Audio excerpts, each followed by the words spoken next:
তুলা ৰাশিৰ জাতক জাতিকাসকল 21 আগষ্টৰ পৰা 31 আগষ্টলৈ এই 11 দিন আপোনাৰ জীৱনত আনিব পাৰে এনে কিছুমান পৰিৱৰ্তন যাৰ প্ৰভাৱ আগন্তুক কেইমাহ মাহলৈকে অনুভৱ কৰিব পাৰে। টকা পইচাৰ ক্ষেত্ৰত হঠাৎ নতুন সুযোগ, বন্ধ হৈ থকা কাম পুনৰ আৰম্ভ হোৱাৰ সম্ভাৱনা আৰু কৰ্মক্ষেত্ৰত এটা গুৰুত্বপূৰ্ণ সিদ্ধান্ত আপোনাৰ ভাগ্যৰ দিশ সলনি কৰিব পাৰে। কিন্তু সাৱধান, এই সময়ছোৱাত এজন চিনাকি মানুহৰ কথা অন্ধভাৱে বিশ্বাস কৰিলে আৰ্থিক বা ব্যক্তিগত সমস্যাৰ সৃষ্টি হ'ব পাৰে। বিশেষকৈ কণ্ঠ তাৰিখত ভাগ্যৰ দ্বাৰ খুলিব পাৰে, কৰ পৰা টকা পইচাৰ নতুন সুযোগ আহিব পাৰে আৰু কোনজন মানুহৰ পৰা দূৰত থাকিব লাগে। এই সকলো কথা আজিৰ ভিডিঅ'ত বিতংকৈ জানিব। আৰু আটাইতকৈ গুৰুত্বপূৰ্ণ কথাটো হ'ল 21 পৰা 31 আগষ্টৰ ভিতৰত কোনটো সৰু সিদ্ধান্তই আপোনাৰ ভাগ্য সলনি কৰিব পাৰে। ভিডিঅ'টো শেষলৈকে নিশ্চয় চাব, কাৰণ শেষত থাকিব শুভ তাৰিখ, শুভ সংখ্যা, শুভ ৰং আৰু বিশেষ প্ৰতিকাৰ।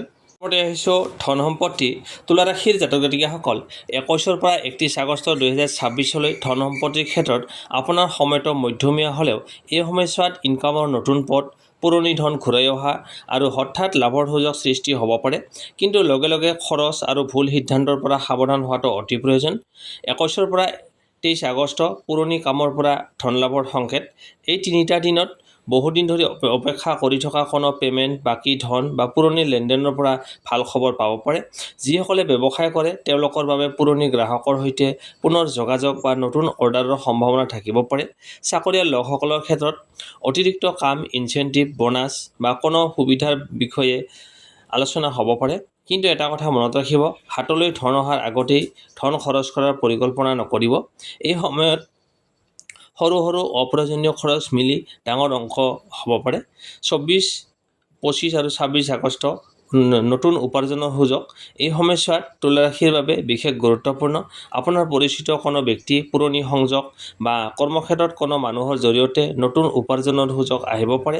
যিসকলে ব্যৱসায় কৰে তেওঁলোকে নতুন সামগ্ৰী, নতুন গ্ৰাহক বা নতুন বজাৰৰ বিষয়ে চিন্তা কৰিব পাৰে। অনলাইন কাম, কমিশ্যন, পাৰ্ট টাইম জব বা নিজৰ দক্ষতাৰ পৰা ইনকাম কৰাৰ সুযোগৰ সৃষ্টি হ'ব পাৰে।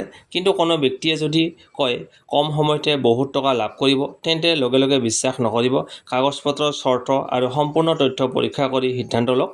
27, 28 আৰু 29 আগষ্ট সম্পত্তিৰ বিষয়ত গুৰুত্বপূৰ্ণ। এই সময়ছোৱাত ঘৰ, মাটি, সম্পত্তি, ভাড়া, যান-বাহন বা কোনো ডাঙৰ কিনা বেচাৰ বিষয়ে আলোচনা হ'ব পাৰে। যিসকল সম্পত্তি কিনাৰ কথা ভাবিছে তেওঁলোকে দলিল, মালিকীস্বত্ব তথ্য, ঋণ বা আইনী বিষয়ে ভালদৰে পৰীক্ষা কৰিহে আগবাঢ়িব। কেৱল কাৰোবাৰ কথাত বিশ্বাস কৰি অগ্ৰিম ধন দিয়াটো এৰাই চলক, এডভান্স নিদিব। এই সময়ত আপোনাৰ বাবে এটা মূলমন্ত্ৰ হ'ব, খৰধৰ নহয়, পৰীক্ষা কৰি সিদ্ধান্ত লোৱা। 30 আৰু 31 আগষ্টত ধন সম্পত্তিৰ গতি বৃদ্ধি। মাহৰ শেষ দুটা দিনত ধন সম্পত্তিৰ ক্ষেত্ৰত কিছু ইতিবাচক পৰিৱৰ্তন অনুভৱ হ'ব পাৰে। কোনো পুৰণি কামৰ পৰা ভাল ফলাফল লাভ হ'ব। কোনো ব্যক্তিৰ পৰা সহায় বা পে'মেণ্ট আহিব পাৰে, অথবা আগতে কৰা কোনো পৰিশ্ৰমৰ পৰা লাভৰ সম্ভাৱনা সৃষ্টি হ'ব পাৰে। যিসকলে ব্যৱসায় কৰে তেওঁলোকৰ বাবে বিক্ৰী বৃদ্ধি বা নতুন গ্ৰাহক লাভ কৰাৰ সুযোগ থাকিব পাৰে। কিন্তু লাভৰ লগতে খৰচো বৃদ্ধি পাব পাৰে। সেয়েহে ধন আহিলেই সকলোক খৰচ কৰি নিদি কিছু অংশ সঞ্চয় কৰি ৰখাটো ভাল। কোনটো কথাত আটাইতকৈ সাৱধান থাকিব লাগিব? তুলা ৰাশিৰ বাবে এই সময়ত আটাইতকৈ ডাঙৰ বিপদ হ'ব পাৰে আৱেগিক হৈ আৰ্থিক সিদ্ধান্ত লোৱা। বন্ধু, আত্মীয় বা পৰিচিত কোনো ব্যক্তিয়ে ধাৰ বিচাৰিলে সহায় কৰাৰ আগতে নিজৰ সামৰ্থ্য বিবেচনা কৰি চাব। বিশেষকৈ নিজৰ নামত ঋণ লৈ আনক ধন দিয়া, জামিনদাৰ হোৱা বা পৰিষ্কাৰ তথ্য নথকা ইনভেষ্টত ধন দিয়াৰ ক্ষেত্ৰত সাৱধান হওক। কৰ পৰা ধন লাভৰ সুযোগ আহিব পাৰে? এই সময়ত ধনৰ সুযোগ তিনিটা দিশৰ পৰা অহাৰ সম্ভাৱনা বেছি বুলি ধৰা হয়। 1 নম্বৰ, পুৰণি কাম বা পুৰণি গ্ৰাহকৰ পৰা। 2 নম্বৰ, পৰিচিত মানুহৰ জৰিয়তে নতুন কামৰ সুযোগ। 3 নম্বৰ, নিজৰ দক্ষতা বা অতিৰিক্ত কামৰ পৰা উপাৰ্জন। অৰ্থাৎ কেৱল ভাগ্যৰ ওপৰত নিৰ্ভৰ নকৰি আগতে থকা যোগাযোগ বা নিজৰ দক্ষতাক ব্যৱহাৰ কৰিলে অধিক লাভজনক ফল পাব পাৰে। শেষ কথা, তুলা ৰাশিৰ জাতক জাতিকাসকল 21 পৰা 31 আগষ্ট 2026 টকা পইচাৰ ক্ষেত্ৰত আপোনাৰ বাবে এটা গুৰুত্বপূৰ্ণ সময়। এই সময়ত ধন আহিব পাৰে, কিন্তু ধন ধৰি ৰখাটোৱে হ'ব আপোনাৰ ডাঙৰ পৰীক্ষা। সঠিক পৰিকল্পনা, অপ্ৰয়োজনীয় খৰচ নিয়ন্ত্ৰণ আৰু কাগজ-পত্ৰ পৰীক্ষা কৰি সিদ্ধান্ত ল'লে এই সময়ছোৱাৰ আৰ্থিক সুযোগবোৰ ভালদৰে ব্যৱহাৰ কৰিব পাৰিব। বিশেষকৈ 24 পৰা 26 আৰু 30 পৰা 31 আগষ্টত অহা আৰ্থিক সুযোগবোৰ গুৰুত্ব দি চাব। পিছত আহিছোঁ প্ৰেম আৰু দাম্পত্য জীৱন। তুলা ৰাশিৰ জাতক জাতিকাসকল 21 পৰা 31 আগষ্ট 2026 প্ৰেম আৰু দাম্পত্য জীৱনত আপোনাৰ বাবে সময়টো যথেষ্ট গুৰুত্বপূৰ্ণ। এই সময়ত এফালে সম্পৰ্কত মৰম আৰু ঘনিষ্ঠতা বৃদ্ধি পাব পাৰে, আনফালে সৰু কথাক লৈ ভুল বুজাবুজি হোৱাৰ সম্ভাৱনা থাকিব পাৰে। 21 পৰা 23 আগষ্ট মনৰ কথা প্ৰকাশ কৰাৰ সময়। এই সময়ত প্ৰিয়জনৰ সৈতে বহুদিন ধৰি মনত জমা হৈ থকা কথা আলোচনা কৰাৰ সুযোগ পাব পাৰে। অবিবাহিত তুলা ৰাশিৰ জাতক জাতিকাসকলৰ জীৱনত নতুন কোনো ব্যক্তিৰ প্ৰৱেশ হ'ব পাৰে। এই পৰিচয় বন্ধু, কৰ্মক্ষেত্ৰ, সামাজিক মাধ্যম বা চিনাকি মানুহৰ জৰিয়তে হ'ব পাৰে, কিন্তু প্ৰথম দেখাতেই সকলো কথা বিশ্বাস নকৰিব। সময় দিয়ক, মানুহজনৰ আচৰণ লক্ষ্য কৰক। 24 পৰা 26 আগষ্ট প্ৰেমত সুখৰ সংকেত। এই সময়ছোৱাত প্ৰেমৰ বাবে তুলনামূলকভাৱে ভাল। প্ৰিয়জনৰ পৰা ফোন, মেছেজ বা হঠাৎ দেখা কৰাৰ সুযোগ আহিব পাৰে। যিসকলৰ মাজত কিছুদিন ধৰি দূৰত্ব আছিল, তেওঁলোকৰ মাজত পুনৰ যোগাযোগ আৰম্ভ হ'ব পাৰে। কোনো পুৰণি ভুল বুজাবুজি কথা পাতি সমাধান কৰাৰ সম্ভাৱনা আছে। যিসকলে নিজৰ প্ৰেমৰ কথা পৰিয়ালক জনোৱাৰ কথা ভাবি আছে, তেওঁলোকে অৱশ্যেই খৰধৰ নকৰি সঠিক সময় বাছি ল'ব। 27, 28 আৰু 29 আগষ্ট দাম্পত্য জীৱনত সাৱধান। বিবাহিত তুলা ৰাশিৰ জাতক জাতিকাসকলে এই সময়ত নিজৰ সংগীক সময় আৰু গুৰুত্ব দিয়ক। ঘৰ সংসাৰ, টকা পইচা, আত্মীয় বা পুৰণি কোনো কথাক লৈ মতভেদ হ'ব পাৰে, কিন্তু সৰু কথাত ডাঙৰ কৰি তুলিলে সমস্যাটো বৃদ্ধি পাব। বিশেষকৈ তৃতীয় কোনো ব্যক্তিৰ কথা শুনি স্বামী বা পত্নীৰ ওপৰত সন্দেহ নকৰিব। আপোনাৰ সম্পৰ্ক শক্তিশালী কৰা আটাইতকৈ ডাঙৰ উপায়টো হ'ব খোলাখুলিকৈ কথা পতা আৰু ইজনে সিজনৰ কথা শুনা। 30 আৰু 31 আগষ্ট সম্পৰ্কত নতুন উষ্ণতা। মাহৰ শেষৰ দুটা দিনত প্ৰেম আৰু দাম্পত্য জীৱনত পুনৰ ইতিবাচক পৰিৱেশ সৃষ্টি হ'ব পাৰে। প্ৰিয়জনৰ পৰা কোনো সুখবৰ, উপহাৰ, ভ্ৰমণৰ পৰিকল্পনা বা একেলগে সময় কটাৰ সুযোগ পাব পাৰে। যিসকলৰ সম্পৰ্কত দূৰত্ব বা মনোমালিন্য চলি আছিল, তেওঁলোকৰ বাবে এই সময়ত পুনৰ মিলনৰ দুৱাৰ মুকলি হ'ব পাৰে। কাক বিশ্বাস কৰিব? এই সময়ত প্ৰেমৰ ক্ষেত্ৰত আটাইতকৈ ডাঙৰ সাৱধানতা হ'ল তৃতীয় ব্যক্তিৰ হস্তক্ষেপ। কোনোবাই আপোনাৰ সম্পৰ্কৰ বিষয়ে অতিমাত্ৰা মতামত দিলে সকলো কথা সত্য বুলি নধৰিব। বিশেষকৈ গোপন কথা, ব্যক্তিগত মেছেজ বা সম্পৰ্কৰ সমস্যা আনৰ আগত প্ৰকাশ নকৰাই ভাল। অবিবাহিত তুলা ৰাশিৰ লোকসকলৰ বাবে এই সময়ছোৱাত নতুন সম্পৰ্কৰ সম্ভাৱনা সৃষ্টি হ'ব পাৰে, কিন্তু এই সময়ত কেৱল চেহেৰা বা মিঠা কথাত আকৰ্ষিত নহ'ব। মানুহজনৰ দায়িত্ববোধ, ব্যৱহাৰ আৰু আপোনাৰ প্ৰতি সন্মান লক্ষ্য কৰক। কোনো পুৰণি প্ৰেম পুনৰ জীৱনলৈ ঘূৰি আহিলেও আগৰ সমস্যাবোৰ সলনি হৈছে নে নাই সেইটো প্ৰথমতে বুজি ল'ব। শেষত এটা বিশেষ কথা, তুলা ৰাশিৰ বাবে এই 11 দিনৰ মূলমন্ত্ৰ: সন্দেহৰ সলনি বিশ্বাস কৰক, খঙৰ সলনি কথা পাতক আৰু জেদৰ সলনি বুজাবুজি কৰক। এই তিনিটা কথা মানি চলিলে 21 পৰা 31 আগষ্টত আপোনাৰ প্ৰেম আৰু দাম্পত্য জীৱনত সুখ শান্তি অধিক শক্তিশালী হ'ব পাৰে। কৰ্মজীৱন, চাকৰি আৰু ব্যৱসায়। তুলা ৰাশিৰ ব্যক্তিসকলৰ 21 পৰা 31 আগষ্টলৈ আপোনাৰ কৰ্মজীৱন, চাকৰি বা ব্যৱসায়ৰ ক্ষেত্ৰত আপোনাৰ বাবে সময়টো যথেষ্ট গুৰুত্বপূৰ্ণ। এই সময়ত আপোনাৰ আগৰ পৰিশ্ৰমৰ ফল পোৱাৰ লগতে নতুন দায়িত্ব, নতুন সুযোগ আৰু নিজৰ যোগ্যতা প্ৰমাণ কৰাৰ সুযোগ আহিব পাৰে। কিন্তু এই সময়ত এটা ভুলে আপোনাৰ কামত বাধাৰ সৃষ্টি কৰিব পাৰে। সেইটো হৈছে খৰধৰকৈ সিদ্ধান্ত লোৱা আৰু সকলো কথা সকলোকে কৈ দিয়া। সেয়ে এই 11 দিনত বুদ্ধি আৰু ধৈৰ্যৰে আগবাঢ়িব লাগিব। চাকৰিয়াল লোকসকলৰ বাবে এই সময়ছোৱাত কৰ্মক্ষেত্ৰত কামৰ প্ৰেছাৰ কিছু বৃদ্ধি পাব পাৰে। আপোনাৰ ওপৰত নতুন দায়িত্ব দিয়া হ'ব, অথবা আগতে কৰা কোনো কামৰ ফলাফলৰ বিষয়ে আলোচনা হ'ব পাৰে। কোনো তুলা ৰাশিৰ জাতক জাতিকাই ভাবিব পাৰে, মই ইমান কাম কৰিছোঁ কিন্তু প্ৰশংসা কিয় পোৱা নাই। ইয়াত হতাশ নহ'ব। আপোনাৰ কাম ওপৰৰ কোনো ব্যক্তি বা বিষয়ে লক্ষ্য কৰি থকাৰ সম্ভাৱনা আছে। সেয়েহে এই সময়ত তৰ্কত নোসোমাই নিজৰ কামটো ভালদৰে কৰি যোৱাটোৱে লাভজনক। 24 পৰা 26 আগষ্ট চাকৰি ক্ষেত্ৰত তুলনামূলকভাৱে গুৰুত্বপূৰ্ণ সময়। ইণ্টাৰভিউ, নতুন চাকৰিৰ আবেদন, বিভাগ সলনি, নতুন দায়িত্ব অথবা পুৰণি আবেদনক লৈ কোনো খবৰ আহিব পাৰে। যিসকলে চাকৰি বিচাৰি আছে, তেওঁলোকে এই সময়ত একে ঠাইতে নিৰ্ভৰ নকৰি একাধিক সুযোগৰ বাবে আবেদন কৰি ৰাখক। আৰু চাকৰি কৰা লোকসকলে নিজৰ কামৰ কোনো গুৰুত্বপূৰ্ণ নথি বা ইমেইল পঠিওৱাৰ আগতে এবাৰ পুনৰ পৰীক্ষা কৰক। 27 পৰা 29 আগষ্ট কৰ্মক্ষেত্ৰত সাৱধানতা। এই সময়ছোৱাত সহকৰ্মীৰ সৈতে ভুল বুজাবুজি হ'ব পাৰে। কোনোবাই আপোনাৰ কামৰ কৃতিত্ব ল'বলৈ চেষ্টা কৰিব পাৰে বা আপোনাৰ কোনো কথা ভুলকৈ আনৰ আগত উপস্থাপন কৰিব পাৰে। সেয়েহে অফিচৰ ৰাজনীতিৰ পৰা যিমান পাৰে আঁতৰি থাকক। আপুনি যি কাম কৰিছে তাৰ প্ৰমাণ, নথিপত্ৰ, মেছেজ বা প্ৰয়োজনীয় তথ্য সংৰক্ষণ কৰি ৰাখক। বিশেষকৈ কোনো সহকৰ্মীৰ লগত খঙৰ সময়ত মেছেজ বা কথা নক'ব। পিছত সেই কথাই সমস্যাৰ সৃষ্টি কৰিব পাৰে। 30 আৰু 31 আগষ্ট নতুন সুযোগৰ সংকেত। মাহৰ শেষৰ 2টা দিনত কৰ্মজীৱনত কিছু ইতিবাচক পৰিৱৰ্তনৰ সম্ভাৱনা আছে।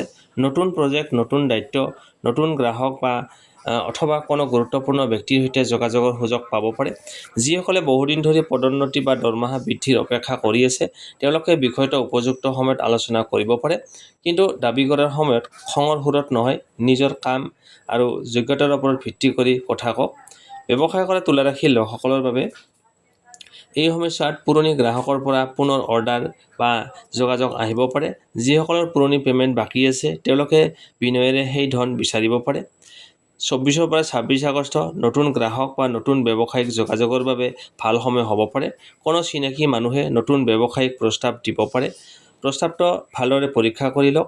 লাভৰ সম্ভাৱনা থাকিলেও চুক্তি, অংশীদাৰিত্ব আৰু টকা পইচাৰ নিয়ম স্পষ্ট নকৰাকৈ আগবাঢ়িব নালাগে। অংশীদাৰী ব্যৱসায়ত সাৱধান।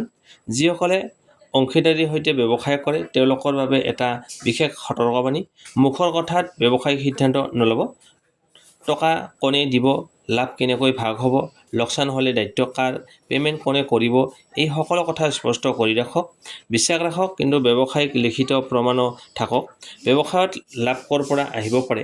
এই সময়ছোৱাত আপোনাৰ বাবে লাভৰ সুযোগ আহিব পাৰে পুৰণি গ্ৰাহকৰ পৰা, নতুন অৰ্ডাৰৰ পৰা, অনলাইন বা নতুন মাধ্যমৰ পৰা, নিজৰ দক্ষতা ব্যৱহাৰ কৰি কৰা অতিৰিক্ত কামৰ পৰা, আগতে আৰম্ভ কৰা কোনো কামৰ ফালৰ পৰা। অৰ্থাৎ একেবাৰে অচিনাকি ঠাইৰ পৰা ডাঙৰ ৰিস্ক লোৱাতকৈ আগতে থকা যোগাযোগ বা অভিজ্ঞতাক ব্যৱহাৰ কৰাটো অধিক বুদ্ধিমানৰ কাম। কোনটো ভুল নকৰিব। তুলা ৰাশিৰ ব্যৱসায়ীসকলে এই সময়ত 3টা ভুলৰ পৰা বিশেষভাৱে সাৱধান থাকিব। 1 নম্বৰ, অতিৰিক্ত বাকী দিয়া। গ্ৰাহক ভাল বুলি ভাবি সীমাহীন বাকী নিদিব। 2 নম্বৰ, লাভৰ হিচাপ নকৰাকৈ ডাঙৰ ইনভেষ্ট নকৰিব। কেৱল আনৰ সফলতা দেখি নিজৰ ধন ইনভেষ্ট নকৰিব। 3 নম্বৰ, নিজৰ ব্যৱসায়ৰ সকলো পৰিকল্পনা আনক কৈ দিয়া। নতুন প্ৰজেক্ট বা নতুন ব্যৱসায়িক পৰিকল্পনা সফল হোৱাৰ আগতে সকলোকে জনাই নিদিব। চাকৰি নে ব্যৱসায়, কোনটো বেছি শুভ হ'ব আপোনাৰ বাবে। এই সময়ছোৱাত তুলা ৰাশিৰ বাবে দুয়োটা ক্ষেত্ৰতে সুযোগ থাকিব পাৰে। কিন্তু যিসকলে ইতিমধ্যে চাকৰি কৰি আছে, তেওঁলোকে হঠাৎ চাকৰি এৰি ব্যৱসায়লৈ যোৱাৰ সিদ্ধান্ত নোলোৱাই ভাল। আগতে ব্যৱসায়টো পৰীক্ষা কৰক, আয়-ব্যয় হিচাপ কৰক, তাৰ পিছত সিদ্ধান্ত লওক। আৰু যিসকলে ইতিমধ্যে ব্যৱসায় কৰি আছে, তেওঁলোকে নতুন গ্ৰাহক, নতুন সামগ্ৰী আৰু নতুন বিক্ৰী পদ্ধতিৰ ওপৰত গুৰুত্ব দিলে লাভৰ পথ মুকলি হ'ব পাৰে। বিশেষ শুভ সময় 24 পৰা 26 আগষ্ট নতুন কাম, যোগাযোগ আৰু সুযোগৰ বাবে গুৰুত্বপূৰ্ণ। 30 পৰা 31 আগষ্ট 30 আৰু 31 আগষ্ট কামৰ ফল, নতুন দায়িত্ব বা ব্যৱসায়িক অগ্ৰগতিৰ ফালে ভাল সংকেত। আৰু 27 পৰা 29 27, 28 আৰু 29 আগষ্টত বিতৰ্ক, ভুল যোগাযোগ আৰু ডাঙৰ আৰ্থিক সিদ্ধান্তৰ ক্ষেত্ৰত অধিক সাৱধান হওক। শেষ কথা, তুলা ৰাশিৰ জাতক জাতিকাসকল, 21 পৰা 31 আগষ্ট 2026 আপোনাৰ কৰ্মজীৱনত এনে এটা সময় য'ত ভাগ্যৰ লগতে আপোনাৰ বুদ্ধি, যোগাযোগ আৰু ধৈৰ্যই ডাঙৰ ভূমিকা গ্ৰহণ কৰিব। চাকৰিয়াল লোকসকলে নিজৰ কামৰ মান উন্নত কৰক। ব্যৱসায়ীসকলে গ্ৰাহক আৰু টকা পইচাৰ হিচাপত শৃংখলা আনক আৰু সকলোকে সোনকালে ডাঙৰ লাভ বা প্ৰলোভনৰ পৰা আঁতৰি থাকক। মনত ৰাখিব, এই সময়ত আপোনাৰ ভাগ্যৰ দুৱাৰ খোলাৰ সম্ভাৱনা আছে, কিন্তু সেই দুৱাৰেদি আগবাঢ়িবলৈ চাবিত হ'ব ধৈৰ্য, সঠিক সিদ্ধান্ত আৰু সময়ৰ সঠিক ব্যৱহাৰ। তাৰপিছত আহিছোঁ স্বাস্থ্য আৰু ভাগ্য। তুলা ৰাশিৰ ব্যক্তিসকলৰ এই সময়ছোৱাত স্বাস্থ্য আৰু ভাগ্যৰ ক্ষেত্ৰত সময়টো মুঠতে মধ্যমৰ পৰা শুভ বুলি ধৰা যায়। এই সময়ত ডাঙৰ পৰিৱৰ্তনতকৈ নিজৰ দৈনন্দিন অভ্যাস, মানসিক শান্তি আৰু সঠিক সিদ্ধান্তই আপোনাৰ ফলাফলত অধিক প্ৰভাৱ পেলাব পাৰে। স্বাস্থ্যৰ ক্ষেত্ৰত 21 পৰা 23 আগষ্টত কামৰ চাপ বা মানসিক চিন্তাৰ বাবে ভাগৰ, টোপনি কম হোৱা বা মন অশান্ত অনুভৱ হ'ব পাৰে। একেলগে বহু কাম কৰাৰ সলনি কামবোৰ ভাগ ভাগ কৰি লওক। পৰ্যাপ্ত পৰিমাণে পানী খাব, সময়মতে আহাৰ গ্ৰহণ কৰিব আৰু ৰাতি বেছি দেৰিলৈকে জাগি নাথাকিবলৈ চেষ্টা কৰিব। 24, 25, 26 আগষ্টত স্বাস্থ্যৰ ক্ষেত্ৰত কিছু ভাল অনুভৱ হ'ব পাৰে। যিসকলে বহুদিন ধৰি নিজৰ স্বাস্থ্যৰ প্ৰতি অৱহেলা কৰি আহিছে, তেওঁলোকে এই সময়ৰ পৰা নিয়মিত খোজকঢ়া, সৰু সুৰা ব্যায়াম কৰা, খাদ্যৰ অভ্যাসৰ প্ৰতি মনোযোগ দিব পাৰে। 27 পৰা 29 আগষ্টত অতিমাত্ৰা কাম, অনিয়মীয়া খাদ্য বা মানসিক চাপৰ পৰা সাৱধান হওক। পেটৰ অস্বস্তি, গেছ, মূৰৰ বিষ বা সাধাৰণ ভাগৰ অনুভৱ হ'লে বিশ্ৰাম লওক। কোনো স্বাস্থ্য সমস্যা স্থায়ী বা গুৰুতৰ হ'লে জ্যোতিষৰ ওপৰত নিৰ্ভৰ নকৰি চিকিৎসকৰ পৰামৰ্শ লোৱাটো অতি গুৰুত্বপূৰ্ণ। 30 পৰা 31 আগষ্টত মন মেজাজ তুলনামূলকভাৱে ভাল থাকিব পাৰে। পৰিয়ালৰ সৈতে সময় কটোৱা আৰু নিজৰ বাবে কিছু সময় উলিয়াই লোৱাটো উপকাৰী হ'ব। তাৰপিছত আহিছোঁ ভাগ্য। এই সময়ছোৱাত তুলা ৰাশিৰ ভাগ্য লাহে লাহে শক্তিশালী হোৱাৰ সংকেত দেখা গৈছে। 21 পৰা 23 আগষ্ট পুৰণি যোগাযোগ বা আগতে কৰা কামৰ পৰা ভাল খবৰ আহিব পাৰে। 24, 25 আৰু 26 আগষ্টত ভাগ্যৰ বাবে তুলনামূলকভাৱে শক্তিশালী সময়। নতুন মানুহৰ সৈতে যোগাযোগ, নতুন কামৰ সুযোগ বা কোনো গুৰুত্বপূৰ্ণ সিদ্ধান্তৰ পথ মুকলি হ'ব পাৰে। 27 পৰা 29 আগষ্ট ভাগ্য থাকিলেও খৰধৰ সিদ্ধান্তই ক্ষতি কৰিব পাৰে। বিশেষকৈ টকা পইচা আৰু অংশীদাৰিত্বৰ ক্ষেত্ৰত সাৱধান হওক। 30 পৰা 31 আগষ্ট মাহৰ শেষৰ আশা কৰা কোনো কাম আগবাঢ়িব পাৰে। কোনো পুৰণি বাধা আঁতৰাৰ সম্ভাৱনা থাকিব পাৰে। ভাগ্য শক্তিশালী কৰাৰ বাবে এই 11টা দিনত 3টা কথাত গুৰুত্ব দিয়ক। 1 নম্বৰ, ৰাতিপুৱা দিনটোৰ কামৰ পৰিকল্পনা কৰক। 2 নম্বৰ, অপ্ৰয়োজনীয় খৰচ আৰু নেতিবাচক মানুহৰ পৰা দূৰত থাকক। 3 নম্বৰ, কোনো গুৰুত্বপূৰ্ণ সিদ্ধান্ত লোৱাৰ আগতে দুবাৰ চিন্তা কৰক। বিশেষ ভাগ্যৰ সংকেত 24 পৰা 26 আৰু 30 পৰা 31 আগষ্ট তুলনামূলকভাৱে শুভ সময়। এই সময়ত টকা পইচা, কৰ্মজীৱন, যোগাযোগ আৰু ব্যক্তিগত জীৱনত নতুন সুযোগৰ দুৱাৰ মুকলি হ'ব পাৰে। মুঠতে তুলা ৰাশিৰ বাবে 21 পৰা 31 আগষ্টৰ মূল মেছেজ হ'ব, ভাগ্যই সুযোগ দিব পাৰে, কিন্তু সেই সুযোগ সফলতালৈ লৈ যোৱাৰ দায়িত্বটো আপোনাৰ। তুলা ৰাশিৰ বন্ধু বান্ধৱীসকল, 21 পৰা 31 আগষ্ট 2026 আপোনাৰ জীৱনত টকা পইচা, প্ৰেম, দাম্পত্য জীৱন, চাকৰি, ব্যৱসায়, স্বাস্থ্য আৰু ভাগ্য সকলো দিশতে নতুন সুযোগৰ লগতে কিছু সাৱধানতাৰ সংকেতো আছে। বিশেষকৈ 24, 25, 26 আৰু 30, 31 আগষ্ট আপোনাৰ বাবে গুৰুত্বপূৰ্ণ সময় হ'ব পাৰে। সঠিক সিদ্ধান্ত, ধৈৰ্য আৰু নিজৰ ওপৰত বিশ্বাস ৰাখিলে এই সময়খিনি আপোনাৰ বাবে ইতিবাচক কৰি তুলিব পাৰে। মনত ৰাখিব, ভাগ্যই সুযোগৰ দুৱাৰ খুলি দিব পাৰে, কিন্তু সেই সুযোগটোক সফলতালৈ লৈ যোৱাটো আপোনাৰ নিজৰ হাতত। আজিৰ এই ৰাশিফলটো যদি আপোনাৰ ভাল লাগিছে তেন্তে ভিডিঅ'টো লাইক কৰক, আপোনাৰ পৰিয়াল আৰু তুলা ৰাশিৰ বন্ধুসকলৰ সৈতে শ্বেয়াৰ কৰক আৰু এনেধৰণৰ নিয়মীয়া ৰাশিফল পাবলৈ আমাৰ চেনেলটো ছাবস্ক্ৰাইব কৰি কাষতে থকা বেল আইকনটো অন কৰি ৰাখিবলৈ নাপাহৰিব। আপোনাৰ জীৱন সুখ, শান্তি, সমৃদ্ধি আৰু সফলতাৰে ভৰি পৰক, এয়াই আমাৰ আন্তৰিক শুভকামনা। পুনৰ লগ পাম পৰৱৰ্তী ৰাশিফলৰ ভিডিঅ'ত। ধন্যবাদ।